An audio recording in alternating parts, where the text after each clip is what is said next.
A primeira coisa que eu quero começar essa escola teológica criativa, e eu quero já te dar os parabéns, porque você está aqui nessa aula de número 1. Essa aula está sendo transmitida ao vivo pelos canais da Criativa, beleza? E todas as aulas, de repente você quer dar uma revisada nessa aula, todas as aulas da Escola Teológica Criativa, elas ficarão disponíveis gratuitamente nos canais da Criativa, e também ela vai ter uma janela lá no Instituto Fisherman, tá ok? É a nossa escola de teologia. Então, pessoal, a primeira coisa que eu queria falar com você eu quero dar aqui um testemunho, e não é um testemunho de arrogância, de prepotência, não é nada disso. No ano passado, eu consegui ler 32 livros. E de repente você deve pensar assim, poxa, como é que esse cara fez isso? De repente você está com um livro aqui, eu quero te ensinar um macete. Esse livro aqui, ele tem 140, ele está numerado aqui, ó, 144 páginas. Mas vamos tirar 10 páginas entre prefácio, aquela coisa toda. Vamos colocar que esse livro tenha 130 páginas, ok? E eu vou te ensinar um método, que é um método que eu uso, que se você fizer isso, primeiro você vai ler pelo menos aí uns 15 livros por ano. E ler expande a tua mente. A pessoa que lê pouco, fala pouco, reflete pouco, tem uma visão limitada, e muita gente aqui da igreja já embarcou nessa, graças a Deus, e tem gente que não lia nada, está lendo mais de 10 livros por ano, o que para a realidade brasileira é um marco aí muito forte. Então, conhecimento é poder. Hoje, quem tem conhecimento tem poder e vai mais longe. Então, eu vou te ensinar um macete muito rápido, que é você separar. Para você aprender a gostar de ler, você não pode ler um assunto que você não gosta de ler. Por exemplo, se eu pegar lá, eu vou querer saber sobre culinária alemã. Esse assunto não me interessa. Então, se eu pegar um assunto que eu não goste, eu não vou gostar de ler. E, portanto, você vai travar. Então é o seguinte, se você gosta de ler a Bíblia, se você gosta e quer ler sobre batalha espiritual, sobre teologia pastoral, não importa. Você tem que fazer o seguinte, você tem que pegar e estabelecer um tempo, que é o seu tempo. É igual ir na academia, vou fazer um paralelo. Você não pode chegar na academia e falar o seguinte, hoje eu vou levantar 200 quilos. Você não vai aguentar. E se você forçar, você vai se machucar. E a leitura é a mesma coisa. Você tem que começar devagar. Então, por exemplo, hoje eu tenho um hábito de ler diariamente. Isso eu estou falando fora a Bíblia, tá? 40 minutos por dia. Aí você fala assim, pastor, eu não tenho 40 minutos. Tem sim. De repente você não tem foco para colocar 40 minutos sentado. Então aqui é o macete. O que você vai fazer? Primeiro, zera tudo que for de rede social. WhatsApp, Facebook, Instagram. Tudo que vai tirar a tua atenção, você tem que zerar. E aí existe um conceito no inglês chamado mindfulness. O que é o mindfulness? Mindfulness é estado de atenção plena.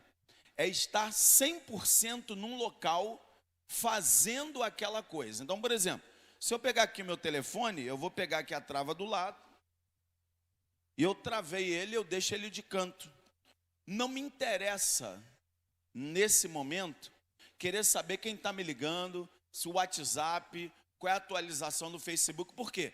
Porque eu estarei 100% focado naquilo que eu vou fazer.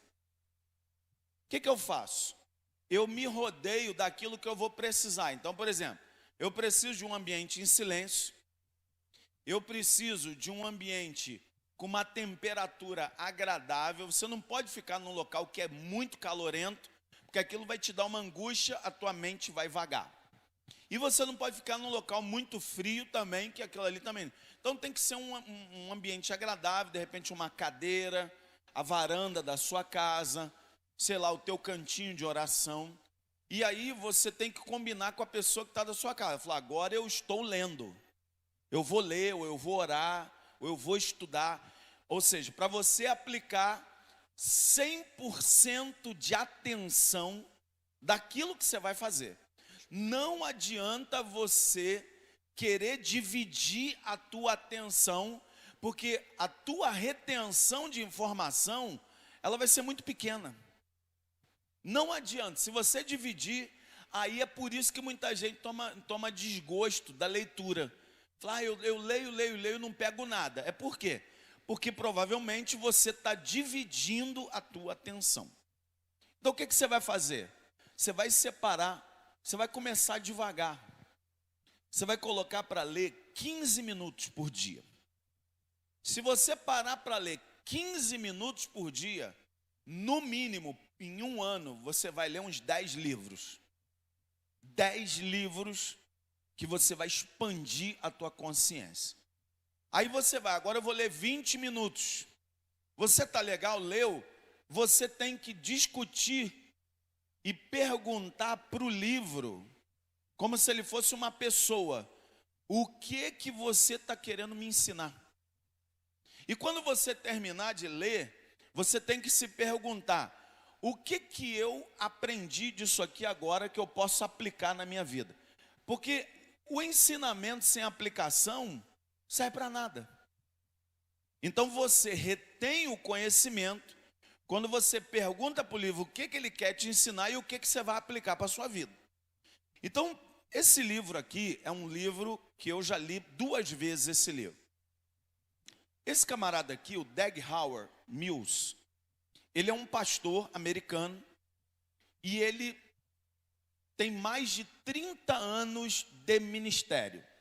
E quando a pessoa ela tem mais de 30 anos de ministério, ela já passou por tudo o que você possa imaginar. E ele trouxe um tema falando sobre a lealdade e deslealdade no ministério pastoral. E por que isso é importante? Nós somos cristãos. Amém? E a nossa igreja, ela é feita de gente. E parede não vai te decepcionar. O ventilador não vai te frustrar. A caixa de retorno não vai te magoar. Mas pessoas vão. Eu costumo dizer que dentro da eclesiologia, que é o estudo do ser da igreja, eclesiologia, a gente não tem problema com a teologia. A gente tem problema com pessoas. A gente precisa ter inteligência emocional para lidar com pessoas que são diferentes de nós. E aí é que surgem os problemas. Problemas de pensamento, problemas de temperamento, problemas de opiniões, problemas de afinidade, graus de afinidade. Então, esse livro, ele vai te levar para um patamar espiritual de maturidade. E também o seguinte, você tem que pegar aqui, ao longo desses 12 capítulos, o que nós vamos fazer? Eu não vou ficar aqui com vocês lendo livro. Porque se fosse para ficar lendo livro, vai ficar um negócio chato, um método monótono e pesado. Então o que nós vamos fazer? Você vai pegar durante a tua semana e além de você ler um trecho da Bíblia e fazer a tua devocional, você vai para onde você andar, você vai levar esse livro. Porque o livro, para você ler o livro é igual um instrumento. Quem toca instrumento sabe disso. O camarada ele quer aprender a tocar violão, o violão tem que ficar à mão. Ah, eu quero trocar um trompete, tem que ficar à mão. Um teclado, você toda hora tem que mexer naquilo. O livro é a mesma coisa. Se você chegar agora e pegar o livro, enfiar numa gaveta que você não tem acesso, você não vai criar o bom hábito da leitura. Mas se esse livro colocar de repente na cabeceira da tua cama, na tua mesa, na tua mesinha, ou na cadeira da sala, não importa. Dê um tempinho, para ler o livro, lê uma folha. É o que nós vamos fazer? Nós vamos trabalhar a essência e aplicação de cada capítulo. Compreendeu? Porque senão vir para cá para ficar lendo o livro, isso não é legal, isso é cansativo e o método não vai funcionar. Como hoje a gente está começando do zero, eu vou fazer aqui algumas aplicações e preparar vocês para o livro, beleza? Quem está com o livro aí, pega no sumário, ok? Vamos para o início do livro e eu vou fazer uma panorâmica geral sobre o livro. Então, eu já te falei, ele é um pastor com mais de 30 anos de ministério e esse livro ele vai falar sobre caráter. Caráter da lealdade e deslealdade. Então, no primeiro capítulo, ele vai perguntar por que lealdade? Por que estudar esse tema é importante? Depois ele vai aplicar sobre os estágios da deslealdade. Primeiro ele vai falar o que é lealdade, por que lealdade é importante no Novo Testamento, ok? E nós sabemos, por exemplo, que entre os 12 de Jesus, Jesus de cara ele teve 2 dos 12 que foram desleais. Quem foram eles? Pedro e Judas. Foram 2 pessoas desleais, escancaradamente contra Jesus. Então, se Jesus, dentro do seu grupo, ele teve de cara 2 que foram desleais, mais abertamente, que dirá a gente vivendo essa vida aqui de meu Deus? Então, você sabe que Judas traiu Jesus e que Pedro negou Jesus por 3 vezes. O desdobramento disso é outra história, eu estou te falando de deslealdade. Se eu fosse pensar, dos outros 10, na verdade também, eles foram desleais a Jesus. Por quê? Porque na hora que Jesus mais precisou, quando Jesus estava sendo para ser crucificado, a Bíblia diz no Evangelho que eles ficaram de longe. Isso é uma atitude de deslealdade. No momento que você mais precisa, aquelas pessoas que andaram contigo por 3 anos, elas estão vendo você sofrendo e não fazem nada a teu favor. Isso é um nível de deslealdade. Então, falar desse tema é um tema atualíssimo. Por quê? Porque todos nós sofremos com esse tipo de coisa. O terceiro capítulo, aí ele já inverte, ele vai falar para a gente aplicar uma cultura de fidelidade. Depois ele vai falar sobre 7 lições sobre lealdade, sinais de deslealdade. Ele vai falar sobre lábios de homens traiçoeiros, que é para você identificar isso e você ficar esperto com esse tipo de gente. Depois você vai ver sobre um assistente leal, ele vai te dar um exemplo de ter quais as consequências de ter um assistente leal. E o capítulo 8 ele vai falar o contrário, ele vai falar quais as consequências de você ter um assistente desleal, aquele que vai te dar uma facada, aquele que vai te trair. O capítulo 9 ele vai fazer uma explicação por que Judas traiu a Jesus Cristo. No capítulo 10 ele vai falar como você vai evitar a deslealdade. No capítulo 11 ele vai aplicar sobre o vento norte, que é um vento contrário, é um vento onde você vai enxotar e você vai passar uma peneira nas pessoas que você tem amizade. E no capítulo 12, que é o último capítulo, ele vai fechar para cima falando sobre os bons frutos da lealdade. Beleza? Então vamos começar, apertem os cintos. Quero que você abra na página de número 10 e leia comigo 1 Coríntios 4:2. 1 Coríntios 4:2, se você está com a sua Bíblia, está aí no texto. Ele vai falar, o apóstolo Paulo, que foi quem escreveu essa carta, ele vai falar sobre um critério do Novo Testamento qual é o critério que Deus quer dos seus servos para trabalharem para o reino de Deus. A página de número 10, aí está o versículo 1 Coríntios 4, 2. O que diz assim? O que ele diz aí? Além disso, requer-se nos despenseiros que cada um se ache o quê? Então vamos repetir? Além disso, requer-se nos despenseiros que cada um se ache fiel. Eu pergunto para você, por que você acha que Deus, na sua palavra, Ele colocou um critério, e Ele chama você e a mim de despenseiros? Despenseiros é aquele que toma conta da despensa, que cuida da palavra. E Deus está dizendo o seguinte, que Ele, lá no Evangelho de João, a Bíblia diz que Ele está à procura dos verdadeiros adoradores. Quais são os critérios dos verdadeiros adoradores? Que adorem ao Senhor em espírito e em verdade. Falei em espírito e em verdade. Então é o seguinte, lá na armadura de Deus, em Efésios capítulo 6, eu pergunto para você, qual é a primeira peça da armadura de Deus? O capacete da salvação, não é isso? Aí ele vai falar que existe uma peça, que é isso aqui, ó. Qual o nome disso aqui? Aí manda que o povo de Deus tem que colocar o quê? O cinto. O que esse cinto aqui está fazendo com a minha calça? Está segurando, que se não tiver cinto, sinto muito. Você vai passar vergonha, não é isso? Então vamos juntar a Bíblia como um quebra-cabeça.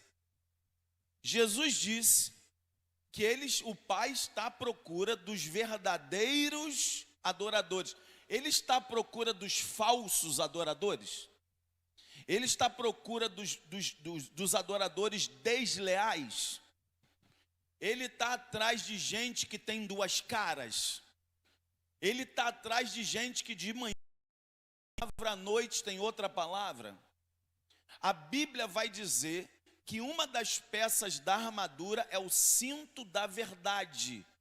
Porque quem fala a verdade não merece punição. A verdade dói, mas cura. As pessoas hoje, elas não estão acostumadas a ter, muitas vezes, um papo da verdade. Tem muita gente que sofre no casamento porque não aplica a verdade. Tem muita gente que sofre na vida profissional porque não aplica a verdade. Não é uma pessoa verdadeira, é uma pessoa falsa. Tem gente que sofre com falsidade. E aí você soma isso.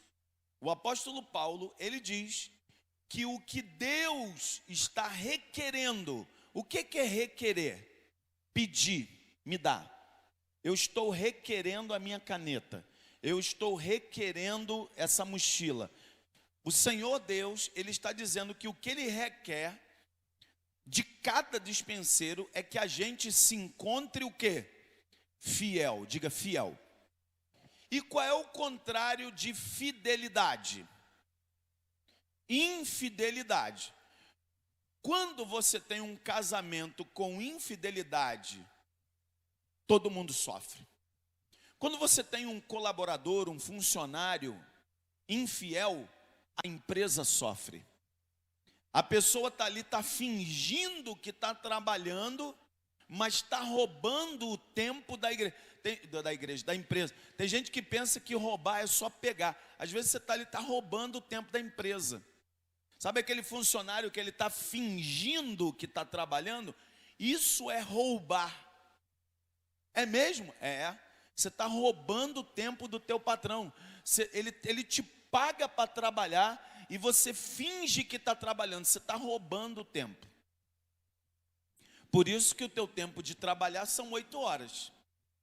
Você vai conversar depois, você vai fazer outras coisas. Agora, trabalhar é trabalhar. Quando você não faz aquilo que você está sendo pago para fazer, você está roubando o tempo, você está sendo infiel, desleal. A mesma coisa pode ser aplicado à criação dos filhos.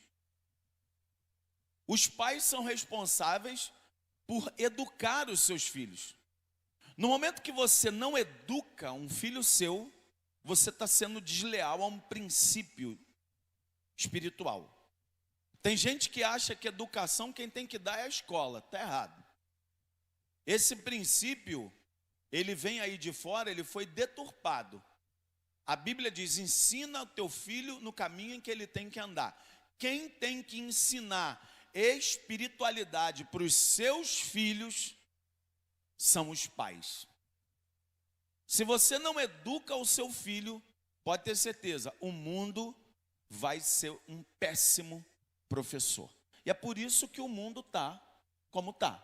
Porque todo o papel de autoridade, ele foi deturpado.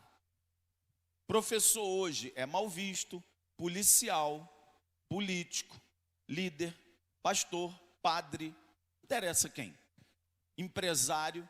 Por quê? Porque eles desconstruíram a figura de autoridade. Eles deturparam a palavra de Deus. Então, voltando ao tema, a Bíblia está dizendo que o Senhor requer de nós fidelidade. E aí a pergunta que eu faço para você agora, quero que você me responda. Que se o Senhor está requerendo, eu estou perguntando para o texto, Ele está requerendo de quem ser fiel? De quem Ele está querendo? De quem? De nós, da igreja, não é isso? Então pensa comigo.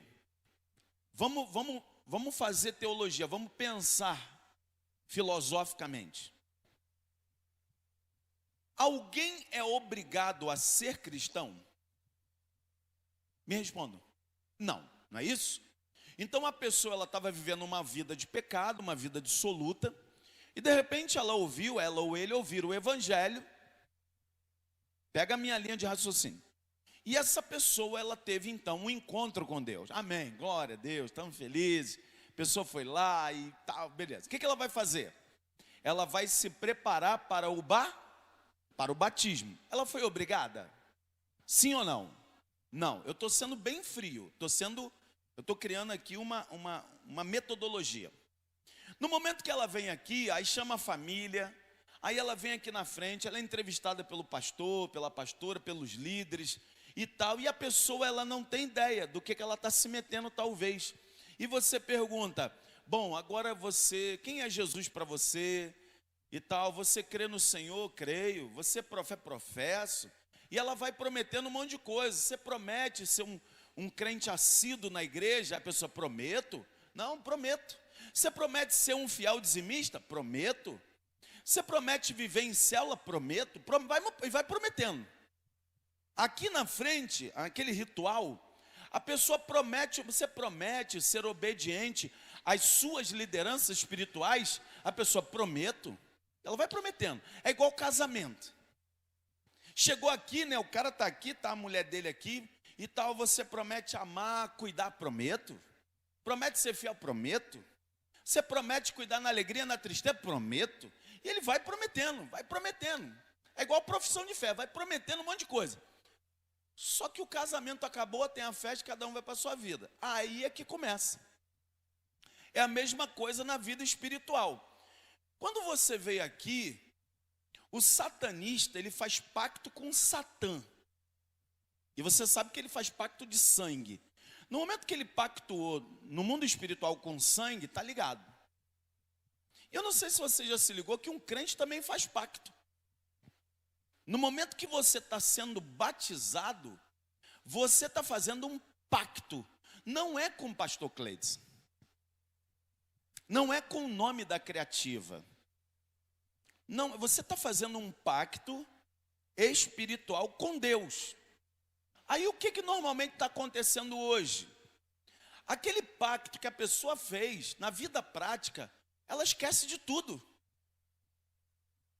Ela não vem, ela não quer, ela não dá obediência ao pastor, ela não está nem aí para o líder, ela vem quando quer, faz o que quer, dá dízimo se quiser, e não estou nem aí, vou fazendo o que eu quero. Eu pergunto para você, se essa pessoa fosse a sua mulher, você continuaria casado com ela? Ficaria casado? Ficaria? Você ficaria casado com essa pessoa? Que pacto, ela fez tudo que não... Você ficaria casado? Está entendendo o que é que eu quero te dizer? Eu sei que o livro é pesado, mas ele vai te abrir um portal de percepção para uma coisa séria. Por exemplo, te dar outro exemplo. A pessoa vira para aqui e fala assim: ô Paulo, eu quero ser do Ministério de Louvor. Ou chega para o Edson, para cá, e fala assim: eu quero ser da Free Soul. Beleza.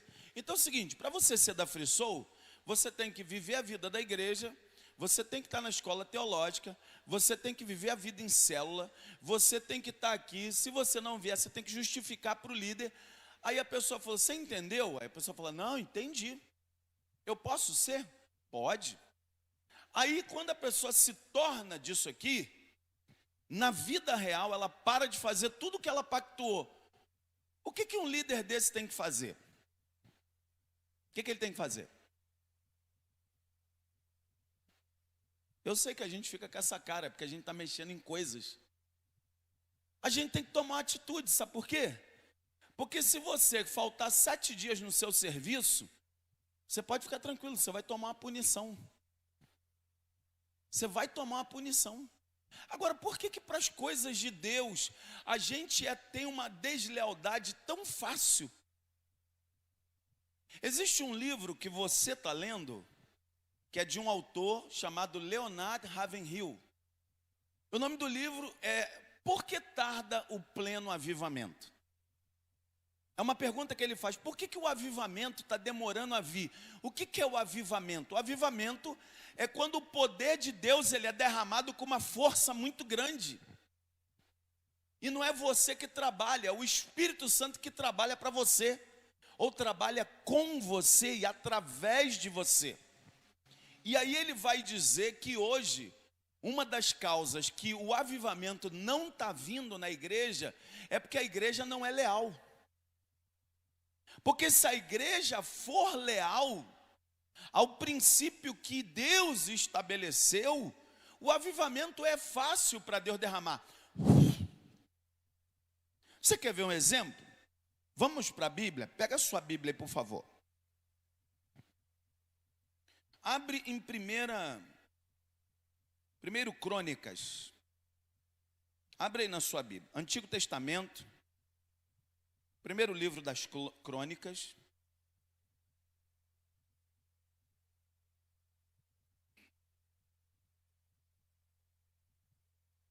Desculpe, tá? Segundo livro de Crônicas. Segundo livro de Crônicas. O capítulo é o de número 7, o verso 14 em diante.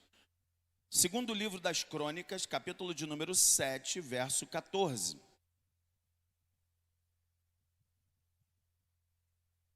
É do verso 14 ao verso 16. Aqui é um princípio espiritual básico para o avivamento. Se você quiser viver o avivamento ou reavivamento, é só cumprir isso aqui. Se você entra no princípio, Deus libera o comando. Se você entra no princípio, Deus libera o comando sobre a sua vida. A Bíblia diz: todos, se o meu povo, que se chama pelo meu nome, se humilhar e orar e me buscar e se converter dos seus maus caminhos, então eu ouvirei dos céus, perdoarei os seus pecados e sararei a sua terra. Estarão abertos os meus olhos e atentos os meus ouvidos à oração que se fizer neste lugar, porque eu escolhi e santifiquei esta casa, para que nela esteja o meu nome perpetuamente. Nela estarão fixos os meus olhos e o meu coração todos os dias. Olha isso. Pensa comigo. O avivamento só virá se antes a igreja se quebrantar e se humilhar. Pergunta que eu faço a vocês: por que o povo de Israel, os nossos ancestrais, os nossos pais espirituais, por que eles sofreram tanto? Digam para mim. Pode levantar a mão e falar.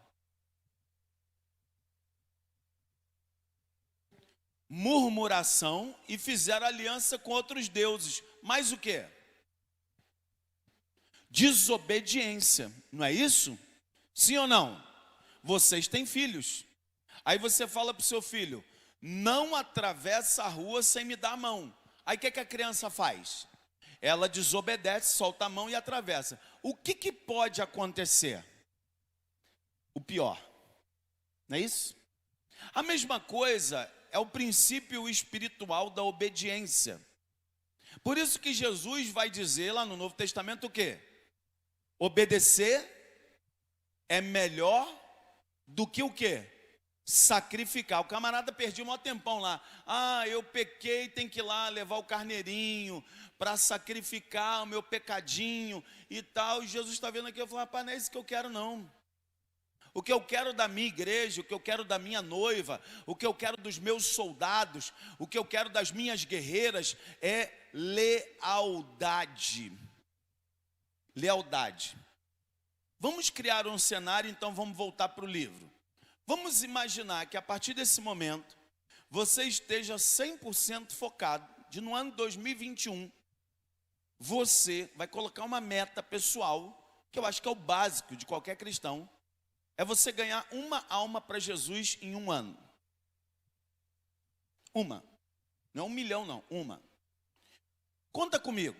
Se você ganhar uma alma para Jesus e você fizer o que tem que ser feito, que é usar os 4 princípios, quais são os 4 princípios?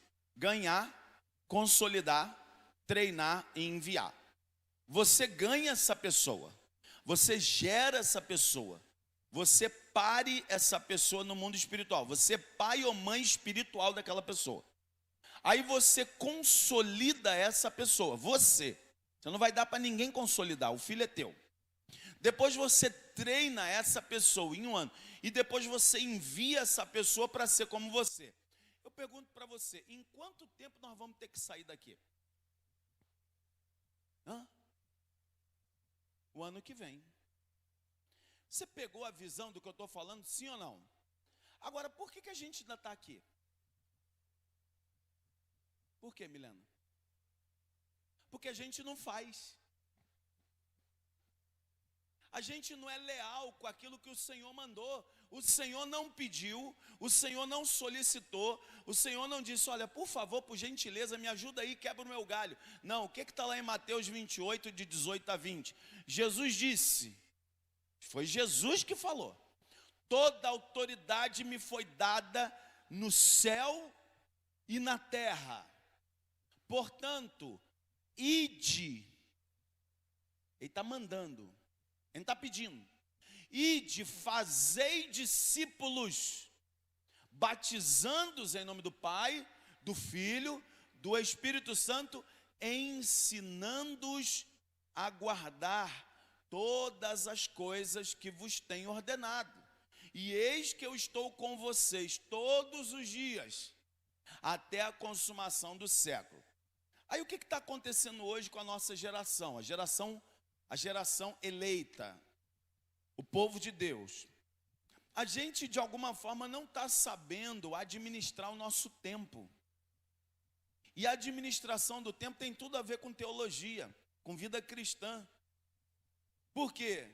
Porque a gente não está sabendo separar, fragmentar as coisas para a gente dar glória a Deus.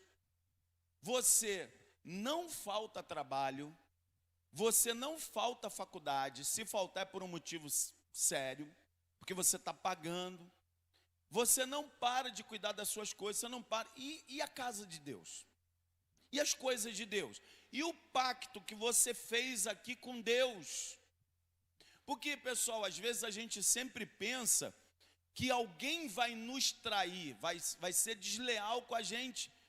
Mas se a gente não gosta de que ninguém seja desleal com a gente também não pode ser desleal com Deus.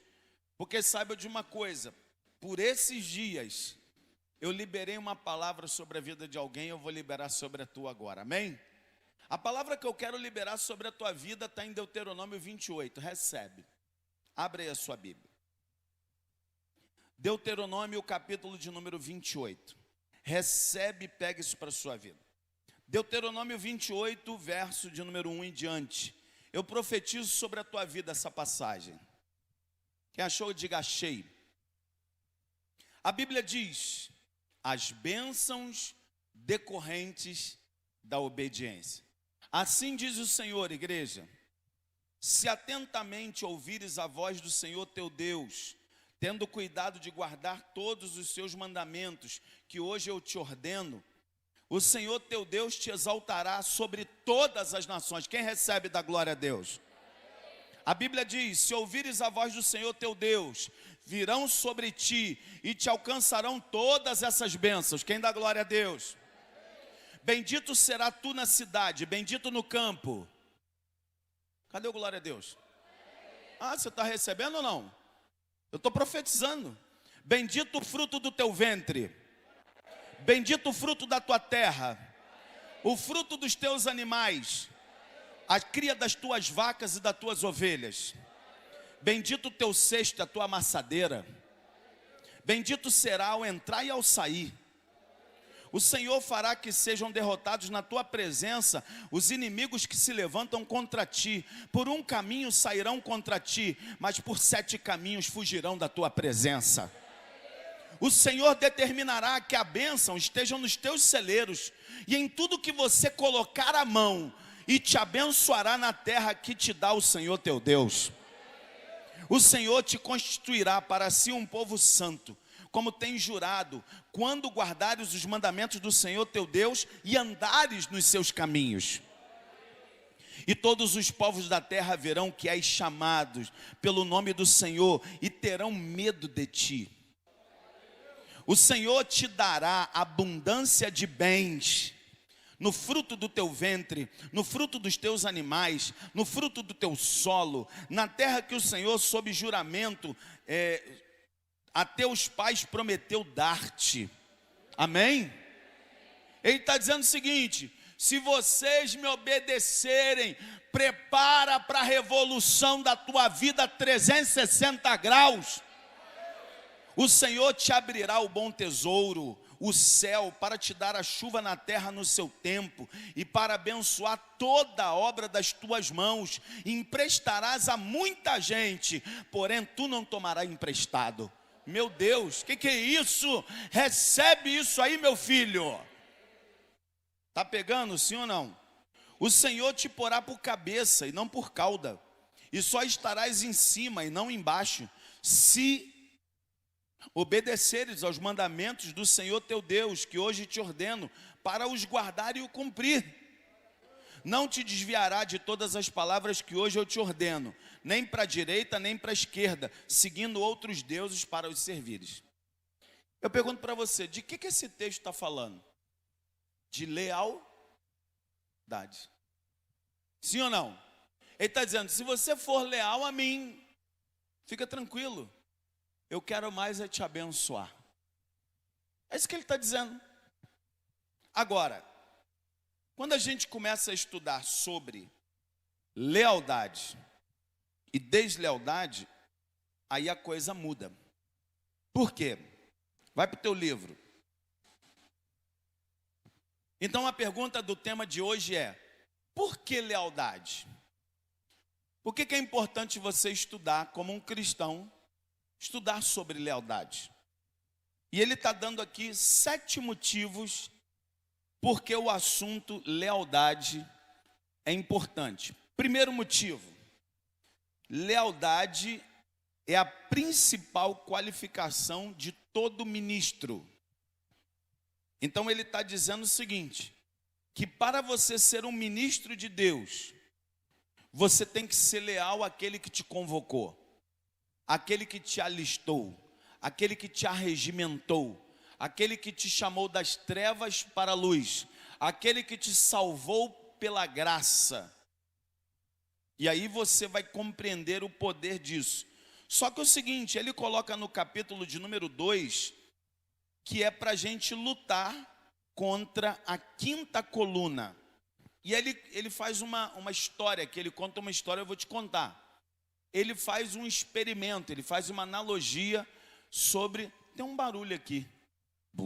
Vê para mim aqui, Fabrício. Tá tipo um retorno aqui grave.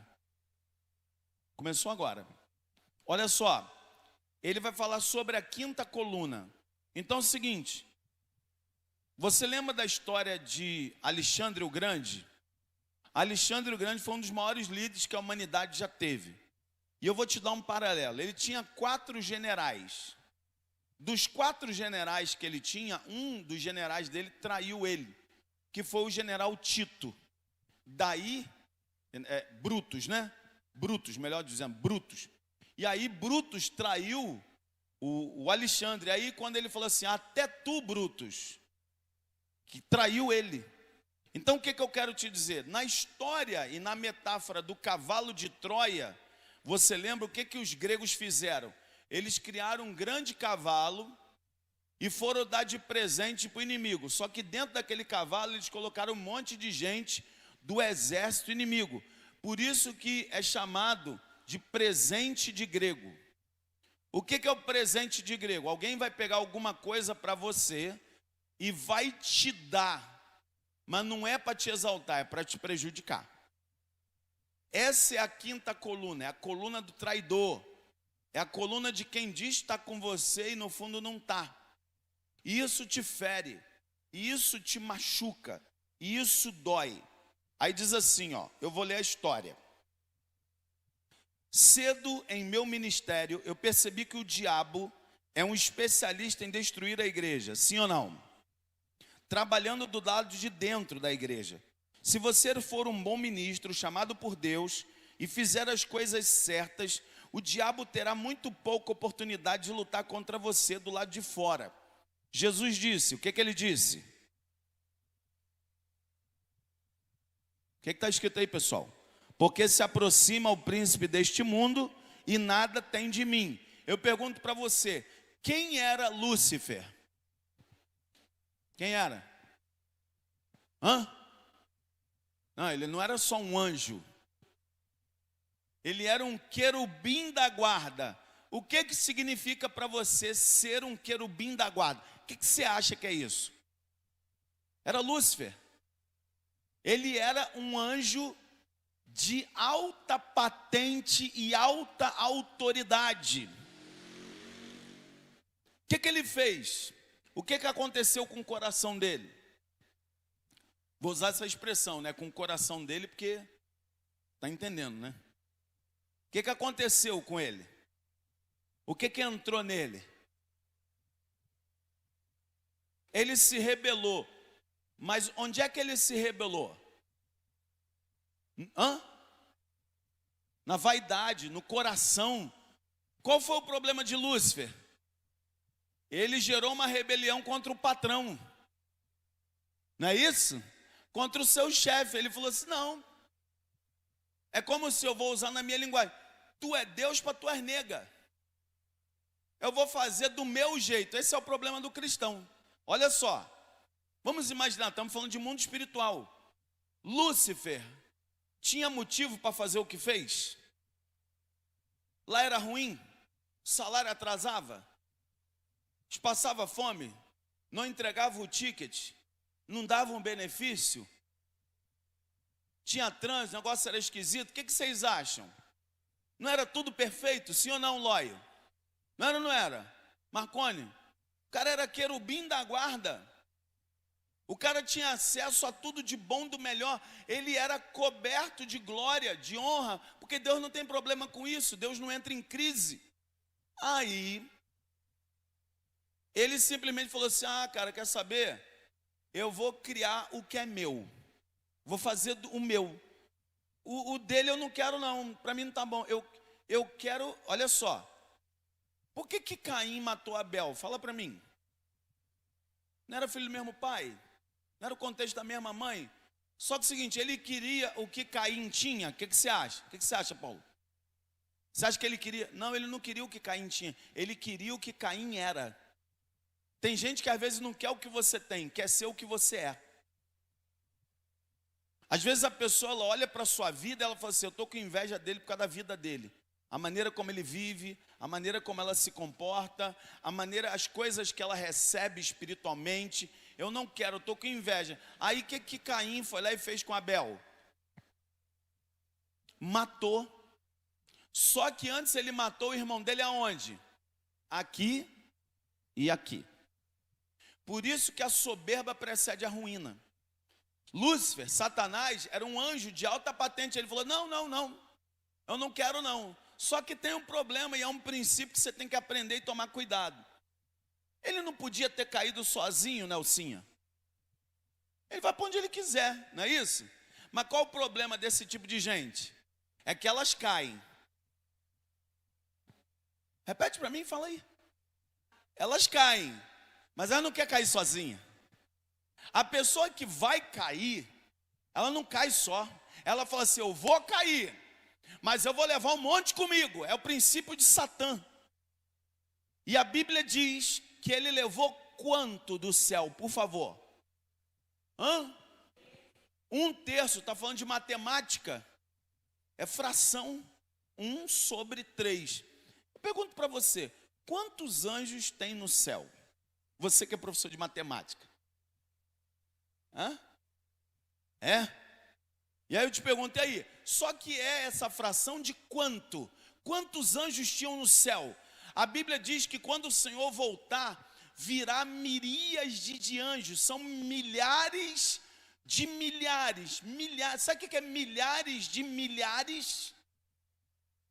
E detalhe, milhares de milhares é o que voltarão com o Senhor. E quanto caiu? Depois você pega a tua calculadora e divide aí.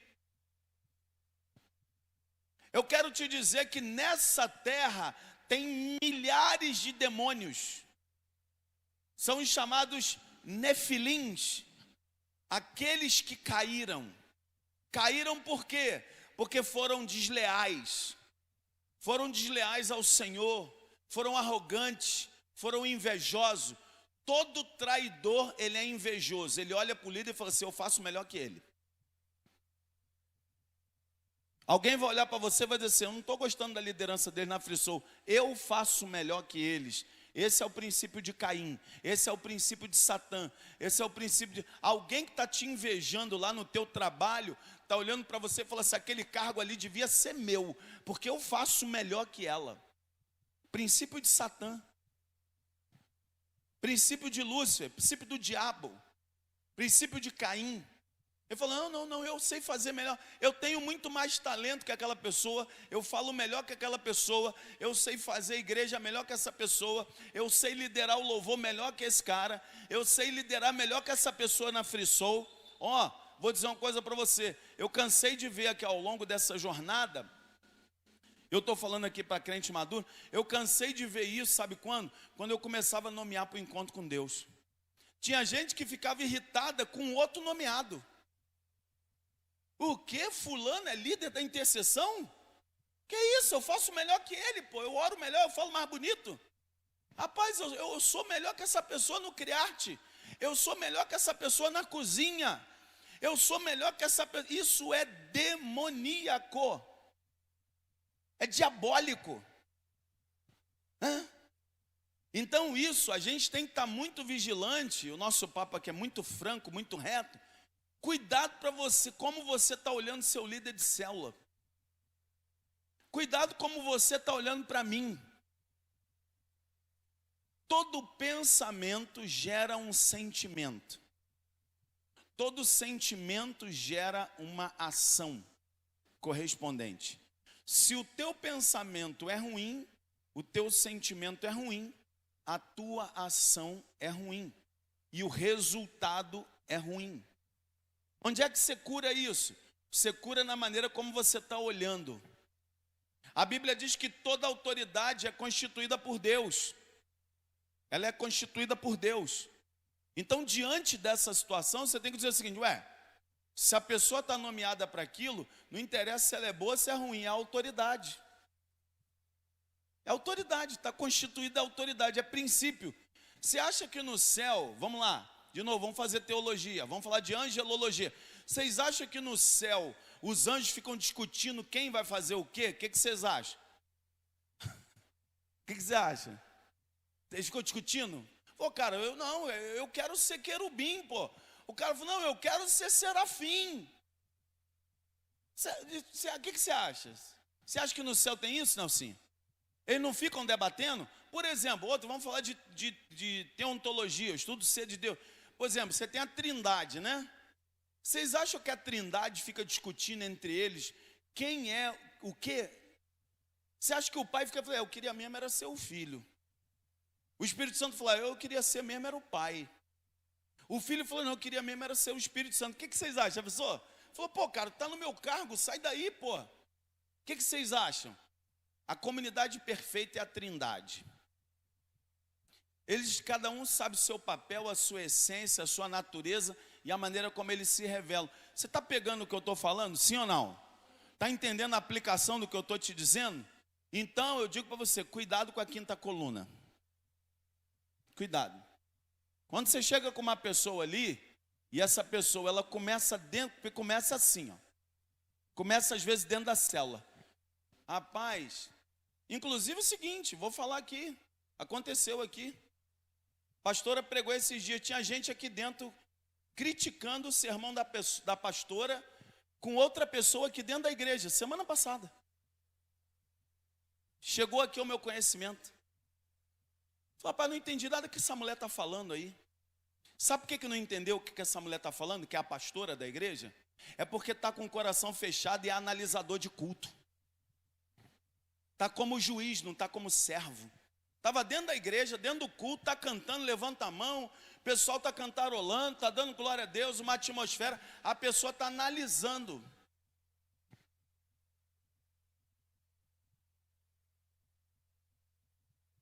Deixa eu ver se me agrada.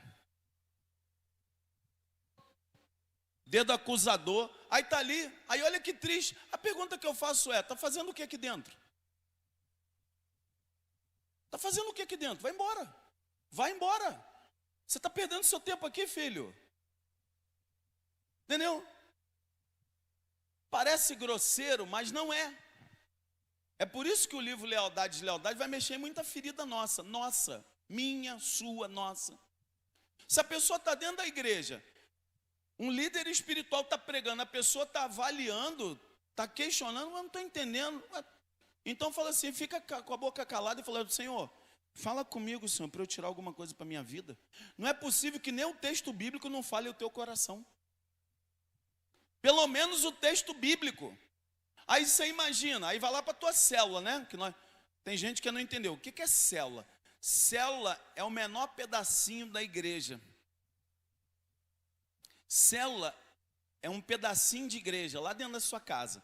Um pedacinho aqui, um pedacinho aqui, um pedacinho. Vai juntando, vai virando um corpo. O corpo místico de Cristo. Aí a pessoa está ali na célula, ela reclama de tudo. Reclama da sua liderança, reclama da igreja, reclama de tudo, reclama do calor, reclama da localidade, reclama, só reclama. A pergunta que eu te faço, o que você está fazendo? Ou como você pode mudar essa mentalidade? Como você pode olhar isso de uma outra forma?